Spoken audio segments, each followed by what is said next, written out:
All right, let's talk about one of the most rewarding things you can do as a home gardener.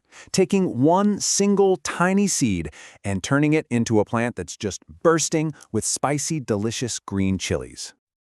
So if you've ever wanted to add some of that homegrown fire to your food, well, you are in exactly the right place. And don't worry, we're going to break the entire process down into super simple, easy-to-follow steps. This is everything you need to get your own chili plant started today. Okay, so every spicy chili out there starts the exact same way, as a tiny little seed. Let's get into this first stage because this is where all that incredible potential is just waiting to be unlocked. You know, timing is pretty much everything. If you start your seeds indoors near the end of winter, you're giving them a huge head start. And you don't need to go hunting for fancy seeds either. A packet from the store works great. Or, get this, you can even just scoop them out of a chili you bought that's turned red and gotten a little wrinkly. The actual planting part? It is surprisingly simple. 2 huge tips for success here. Plant a couple of seeds in each little cell just to make sure at least one sprouts. And use a spray bottle for watering. Trust me, it stops you from accidentally washing those little seeds away. Now this is the magic number. You're aiming for a nice, cozy temperature, right around 22 to 25 degrees Celsius. That warmth is like the secret signal that tells the seeds, hey, it's time to wake up and grow.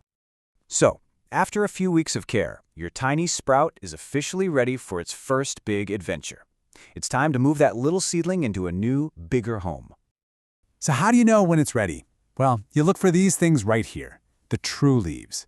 You see, the very first little leaves that pop up are just starter leaves. But this second, stronger-looking set, that's your plant's way of saying, okay, I'm tough now. I'm ready for a bigger pot. And when it comes to pots, bigger is definitely better. You really want one that's at least 12 inches deep.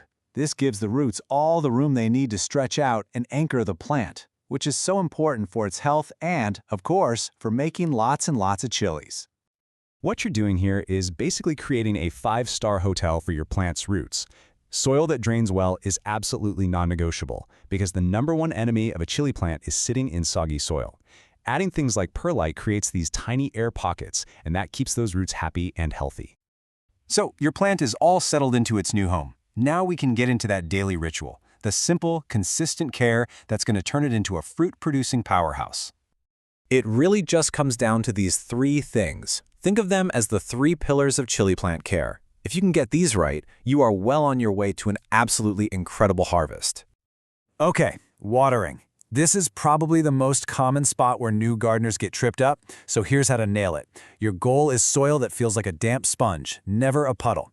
And always water the soil directly. Getting the leaves wet is just an open invitation for fungal problems. Feeding is all about the timing. You really only need to start once you see those first flowers begin to show up. That's the plant's way of telling you it's shifting its energy into making fruit. A high-potassium feed, just like one you'd use for tomatoes, gives it the exact energy boost it needs for all that hard work. And now for the part where you get to be your plant's hero. Look, every garden is going to face some challenges, but just knowing what to look for is half the battle. Here are the usual suspects. Just make a habit to check for these signs whenever you're watering. Take a look under the leaves for pests like aphids and spider mites, and keep an eye out for yellowing leaves. That could be an early warning sign of root rot from too much water. But here's the best part. You don't have to just wait for a problem to pop up. The best defense is always prevention. By following the watering rules we talked about and just making sure there's good air circulation, you're already making your plant a really tough place for pests and diseases to live. And now, we have finally arrived at the absolute best part of this whole thing, the moment you have been waiting for. All of your care and attention is about to pay off in the most delicious way. You might actually be surprised by how fast this all happens. I mean, in as little as 2 months, you can go from that tiny little seed we started with to picking your very first chili. It is an incredibly quick and satisfying journey. So when it is time to harvest, resist the urge to just pull the chili off, because that can actually damage the branch. Instead, grab some sharp scissors and make a nice clean cut, leaving a little bit of the stem still attached to the chili. This little trick also helps it stay fresh longer. And you have to remember this fantastic piece of gardening wisdom. Harvesting your chilies regularly actually encourages the plant to produce even more flowers and, well, more chilies. So don't be shy, pick them often, and enjoy them.